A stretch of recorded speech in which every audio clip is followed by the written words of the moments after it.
Do you still do that stuff? Like what?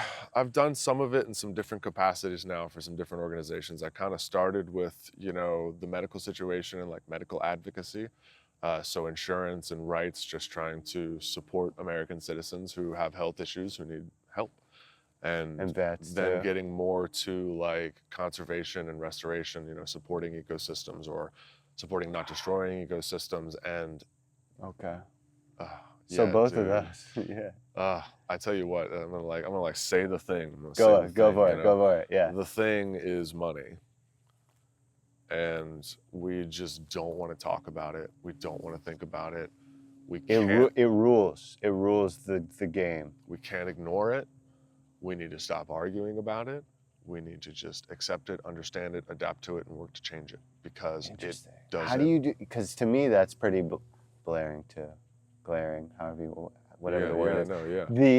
It's obvious. Yeah. Money, because it's like anytime I try to push projects through too, like, hey, let's save this area. Let's do this at this school. Let's do this. Oh, we don't have funding. There's not. It doesn't serve our business model. We can't exploit more of that. We can't. You're right. How do we get past that where our new focus isn't money, but it's to help steward the land? It's a tough question, dude. Those are the answers, right? I know it's something you've been focused on, or else you wouldn't be out there caring about it.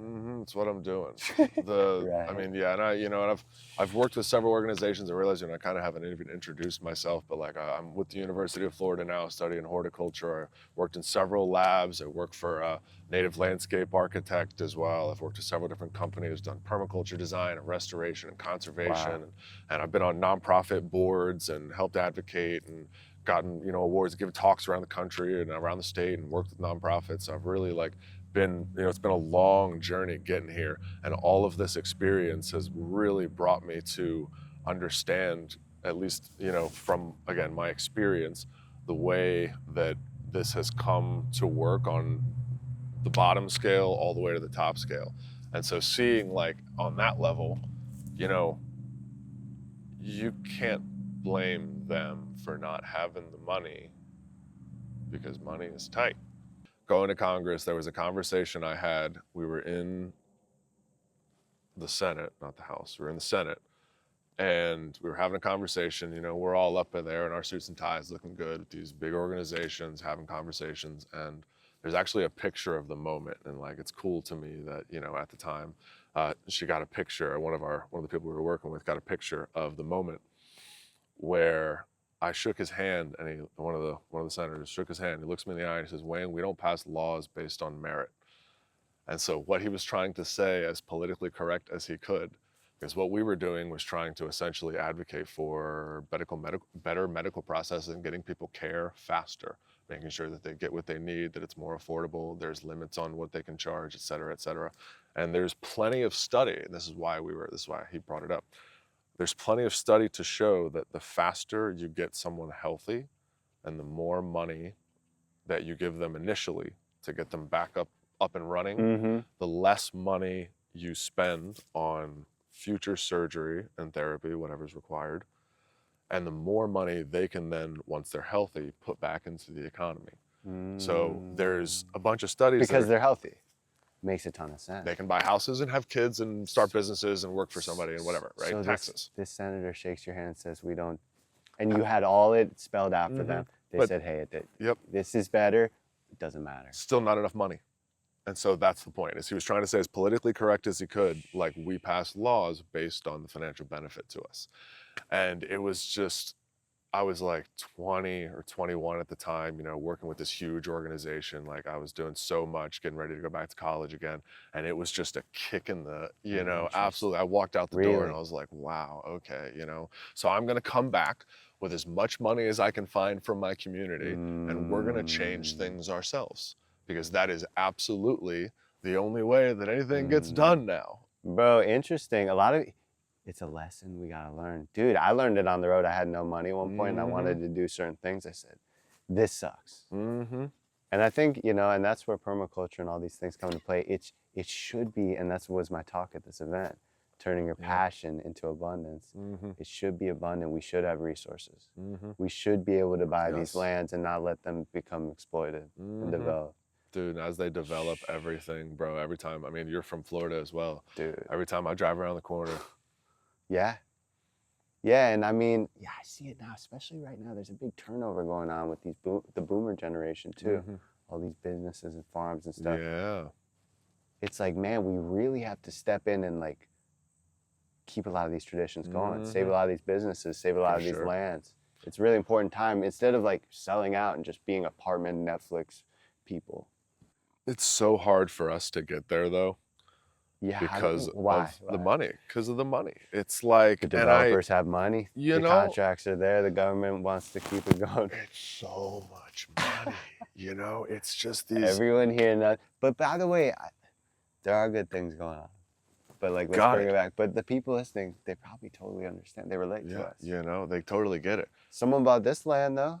Somebody, exactly. It was an orange grove, you said, right? Well, it was worked through with family. So it was like family and they connected and something and got great deals and worked together. And, you know, so this was something that was a very beautiful opportunity for them.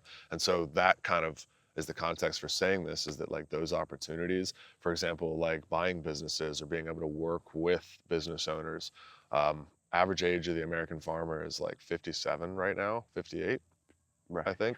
And thousands of farms go under every year, right? These are USDA stats. Every year, farms go under. Less farms are every year. Yep. Less farms every year. Less farms every year and more people being born. So what does that mean that we have to do? I think we need to work with buying these farms and connecting with this and bringing this money back into our community and using them for the things that actually matter to us. Because when you talk and you vote and you go to your senator and you have conversations with your county commissioner, you aren't going to see the changes that you believe should happen. And if you're collaborating with the community, like, it just takes so long. And I think at this point, you know, the world over, and, you know, everything that's happening in our situation in this country right now as well, no matter where you're coming from, both sides, we are fed up because it's just about money. It's not about us. And we need to accept that, right? I'm big on that point, live you know? Live in reality. Live in reality, but move with idealism. So big, right? Keep that vision in mind, exactly, but know where we're actually at. And that's about reaching any goal, right? Know where you actually are at and be honest about awareness. Dude, huge. So good, man. Yeah. I love that answer. And by the way, so bring that money, resources, whatever you want to call it, bring it back to our land. Stop stripping our land of fertilizers and shipping it to who knows where. Stop, phosphate when it's coming in again. Yep. Stop shipping in factory food farms. Support the local farmers, man. The local farmers, the local businesses, the local makers. I mean, we have every.